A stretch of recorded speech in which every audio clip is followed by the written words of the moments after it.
یەکێک لە سیما دیارەکانی جەژن گەڕان و گردن ئازادیە، پتەوکردنی پەیوەندی کۆمەڵایەتەکانە و دەربڕینی گیانی لێبوردەیی و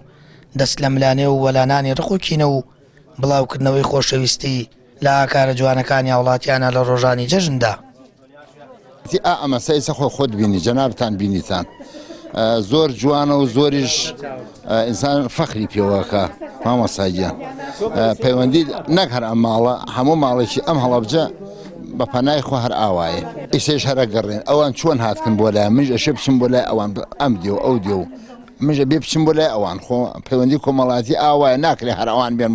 بۆرە ئەشە منش بچم لە جەژنا زیاتر پەیوەندیەکان یعنی پتەوترە بن هەم بەهۆی ئەوەی کە مانگێک لە ڕەمەزانە پرۆڤەی کردووە مەوعیزەی وەرگرتووە لە مامۆساکان سێرەکەی لە جەژنا تۆکمەترە بێ بەقوترە بێ پەیوەندیەکە ئەنجا پێویستە لەسەر ئەو کەسەی کە بەتایبەت ئینسانی مسلمان ئەبێ پەیوەندی خزمەتی نەبچڕێ چون خوای گەورە داوای کردووە ئەبێ ئەو پەیوەندیە بەردەوام بێ ئەو پەیوەندیە بەردەوام بێ بغز و کینە و حەسادەت و شت لە نێوان مسلمانان نامێنە خصوصەن لە ناو ئەو کەسانی کە خزمن. باش کۆتایی مانگی ڕەمەزانی پیرۆز دراوسێ و خزم و دۆست سەردانی یەکتر دەکەن و پیرۆزبایی سەرکەوتنیان بەسەر شەیتان و ئەنجامدانی پرتشەکان لە ماوەی یەک مانگدا لە یەکدی دەکەن.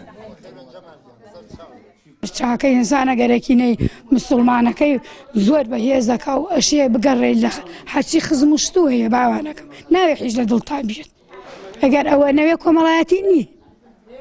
کۆمەڵایەتی و وەسانێت تۆ تێی بۆ لای من تێم بۆ لای ئەگەر مسلمان نەوین ڕەحمانیە بۆ یەک ئەرە وەڵڵا هەموو شوێنێ گەڕێ ئیسا منەمە ماڵمان خوانەی بڕێمە ماڵمان لەو مە 4 ڕۆژە من هاتگم و ئەگەر من نەچم ئەوانیش نایەن ئەبێ ئینسان هەر لە هەرتوو سەرۆ چاک نەگەر چاکە خاسی و کە بێژی وڵا ئیتر ڕەحم چۆن نەگەر ئینسان ڕەحمی نەیە مسلمان. ڕەمەزان کلیلی ئەمە و دەرگایانە بوو کە دەبوو هۆی بڵاوکردنەوەی برایەتی و لێبوردەیی و بەخشین لە پێناوی خوای گەورە و قوتابخانەیە کە گشت لایەک لەسەر بەرماڵی عیبادەت کۆ دەکردەوە پاشانیش لە ڕۆژانی جەژندا سەردان و بەسەرکردنەوەکان گەردن ئازادی لە یەکدی ڕنگدانەوەی هەموو ئەو وانە کرداریانە بوو کە لە دائیرەی شەریعەتی ئیسلام و سونەتی پێغەمبەری خوا هەمووان لە مزگەوتەکان وەریان دەگرت و خودایان لە خۆیان ڕازی دەکرد. وەک یەکێک لە شەعائیرەکانی جەژن هاوڵاتیان بەگشتی پەیامی گردن ئازادی و لێبوردن بە یەکتر